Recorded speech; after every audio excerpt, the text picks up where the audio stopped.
નમસ્કાર દોસ્તો, આજે બોટાદની અંદર ભાજપના કહેવાથી પોલીસે એકદમ ઘાતકી, ક્રૂર અને બર્બરતાપૂર્વક લાઠીચાર્જ ખેડૂતો ઉપર કર્યો છે, એવા સમાચાર મળ્યા છે. બોટાદના ખેડૂતો અને ગુજરાતના આખાના ખેડૂતો છેલ્લા ઘણા વર્ષોથી ભ્રષ્ટ ભાજપની સરકાર પાસે પોતાના અધિકારો માંગી રહ્યા છે.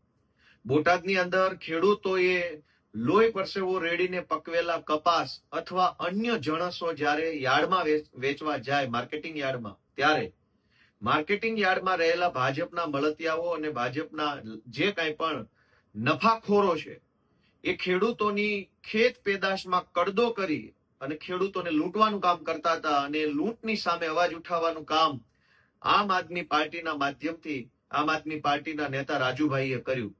રાજુભાઈ છેલ્લા 3 દિવસથી શાંતિપૂર્વક રીતે એકદમ ગાંધી ચિંધ્યા માર્ગે ખેડૂતો વતી લડી રહ્યા હતા, પણ શાંતિપૂર્વક રીતે લડાઈ ચાલતી હતી એને ડિસ્ટર્બ કરવાનું, એને ગેરમાર્ગે દોરવાનું કામ આજે બોટાદમાં ભાજપના માણસોએ અને પોલીસે કર્યું છે. આજે ખેડૂતોની મહાપંચાયત યોજવામાં આવી હતી અને આ મહાપંચાયતમાં હજારો ખેડૂતો એકઠા થયા. એની ઉપર ગાંધીનગર વાળાના આદેશથી બર્બરતાપૂર્વક ખૂબ ઘાતકી રીતે લાઠીચાર્જ કરવામાં આવ્યો છે. અનેક નિર્દેશ ખેડૂતોને મારવામાં આવ્યો છે, ટીયર ગેસના સેલ છોડવામાં આવ્યા છે. આટલી હદે અન્યાય, અત્યાચાર અને દાદાગીરી એ અંગ્રેજોને પણ શરમાવે એવું કૃત્ય છે.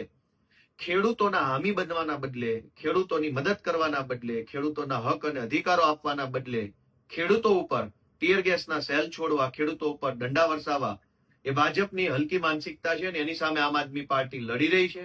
હું સમગ્ર ગુજરાતના આમ આદમી પાર્ટીના કાર્યકર્તાને વિનંતી કરું છું કે આપણે ખેડૂતોનો પૂરી મજબૂતીથી સાથ આપવાનો છે. ભાજપની તાનાશાહી કે ભાજપના દમ દાટીને દંડાના શાસનથી બિલકુલ ડર્યા વગર જે કંઈ પણ આપણાથી યોગદાન આપી શકાય યોગદાન આપવાનું છે અને ગુજરાતના ખેડૂતોને આપણે સાથ આપવાના છે.